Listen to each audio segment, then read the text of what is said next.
दोस्तों, आज की कहानी है सासू माँ आप नई बहू लाई हो या नौकरानी। दोस्तों, कहानी शुरू करने से पहले अगर आपने चैनल को सब्सक्राइब नहीं किया हो तो कर लीजिए ताकि आपके पास पहुंच सके हर नया वीडियो। चलो बहू रानी उठो, आज से ससुराल की रसोई का श्री गणेश करो।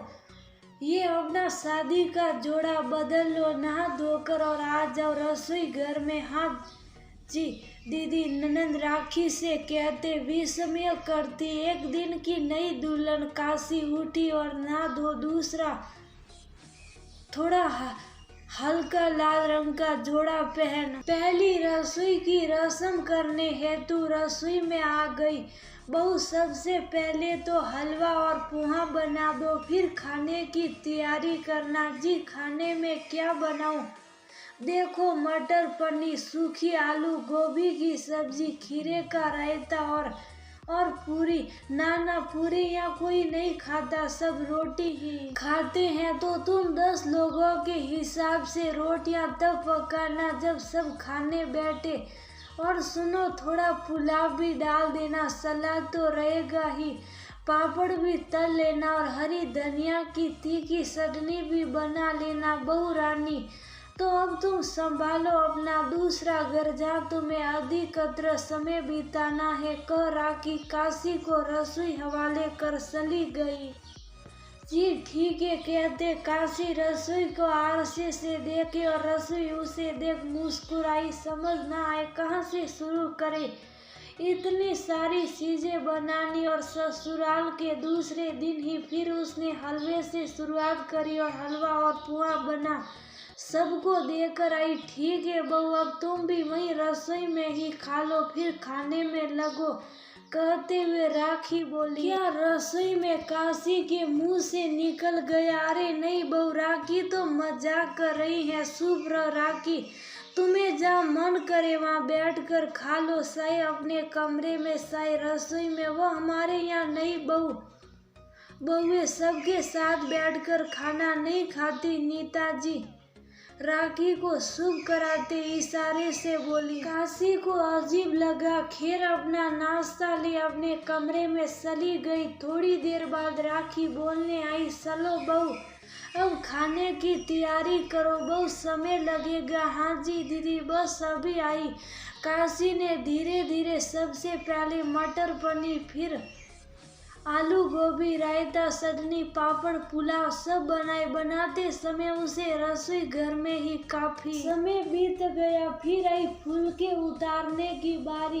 करते करते 3 घंटे हो गए रसोई घर में। उसके बाद सबके जूठे बर्तन करते काशी का सारा समय रसोई घर में ही व्यवस्था सब करके वो अभी दूसरा पैर समाप्ति हुआ था कि जट शाम का पैर आ गया और रसोई फिर मुंह सिडाने लगी कि गुहार लगने लगी। काशी ने चाय के साथ नाश्ते की भी फरमाइश पूरी करी।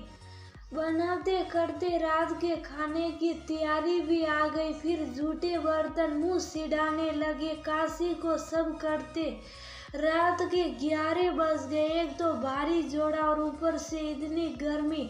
अब तो काशी थक कर सूर हो चुकी थी, आंखें भी थकने लगी थी। जैसे ही सोने चली आवाज आई, बहू चलो अम्मा के पैर दाबो, ढेरों आशीर्वाद मिलेगा। राखी फिर थकी हुई काशी को खींच ले गई और बिठा दिया नीताजी के पैर दबाने, जो मुस्कुरा चेहरे पर थी अब आंखें बंद होने के साथ फीकी पड़ गई थी। आंखें अब बिल्कुल भी साथ नहीं दे रही थी। थक हार कर थोड़ी देर पैर दबाकर दबी आवाज में बोली, मम्मी मेरे सर में दर्द हो रहा, क्या मैं सोने जा सकती हूँ?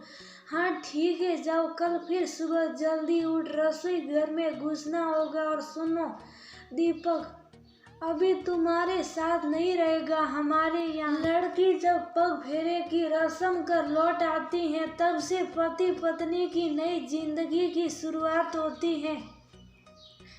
काशी को सुनने के मूड में नहीं थी, तुरंत उठी और फटाफट से अपने कमरे में जा जोड़े के बोझे को खुद से हल्का किया और अपने बिस्तर पर लेट गई। लेटते ही दिन भर की थकी काशी को नींद से अपने आगोश में ले लिया और उड़ चली सपनों की दुनिया में, जहाँ वह शादी का जोड़ा पहने नदी के पास अकेले खड़ी है, जहाँ वह शादी से पहले गंगा मैया के पास अक्सर ही अपना समय बिताती थी। आसपास बहुत से कबूतरों को दाना डालती। माँ बाबूजी तो बचपन में ही स्वर्ग सिधार गए थे। मामा और मामी थे जिन्होंने उसे पाला था। उसके लिए मामा का घर ही मायका था। केवल गंगा मैया के सिवा कोई अपना सा न था जिससे अपने मन की बात खुलकर कहे। बस पूजा के लिए फूल सुनती, रोज घंटों समय व्यतीत करती। गंगा नदी से शायद जैसे भी भाव अपने मनोभावों को हल्का करती थी। आज भी सपनों में काशी वहीं पहुंच गई है जहाँ वो गंगा नदी से बातें करती, कहती, गंगा मैया शायद आप मुझे अपने से कितनी दूर क्यों ना कर दो। मेरी सहेली तो बचपन से आप ही रही हो और रहोगी। सब बात तुमसे कहने की आदत है। मुझे तो दिन भर की सारी बात बताऊंगी तुमको। कहते आंखों से अकेलापन झलकने लगा। ऐसे सबके साथ बैठने के लिए नई बहू हूँ और रसोई में काम करने के लिए दूसरे दिन से ही बंदूक थमा दी। मैया हाथों की मेहंदी भी ठीक से नहीं उतरी थी। ये लोग बहू लाई है या काम वाली, कहते सारे दिन का हाल बता दिया। तभी अचानक ऐसा लगा मन से बोझ उतर गया हो। अगले दिन जब राखी सबके नाश्ते खाने की फरमाइश में आलू के पराठे के लिए बोलने आई, तब काशी तुरंत हंसते हुए बोल पड़ी, उसके लिए दीदी आपको भी मेरे साथ मदद करवानी पड़ेगी। जब मैं सब चीज़ों के लिए नई बहू हूँ इस घर में, तो फिर आप लोगों ने मेरे लिए ये रसोई घर क्यों एक दिन में ही पुरानी कर दी। जब सब रस्में पग फेरे के बाद शुरू होती हैं तो रसोई घर की शुरुआत भी पग फेरे के बाद ही होनी चाहिए। उसके लिए इतनी जल्दी शुरुआत क्यों? आपको बताना चाहूँगी मैं इस घर के लिए हूँ, मगर सिर्फ रसोई घर के लिए नहीं बनी हूँ। इसलिए पग फेरे तक मेरे साथ आपको भी मदद करवानी पड़ेगी और पग फेरे के बाद फिर मैं किसी काम करने वाली बाई को अपनी मदद के लिए रखूंगी। चलो रहने दो, ऐसा करो सैंडविच और हल्का नाश्ता बना लेते हैं। गर्मी बहुत है, आलू के पराठे फिर कभी बनाएंगे।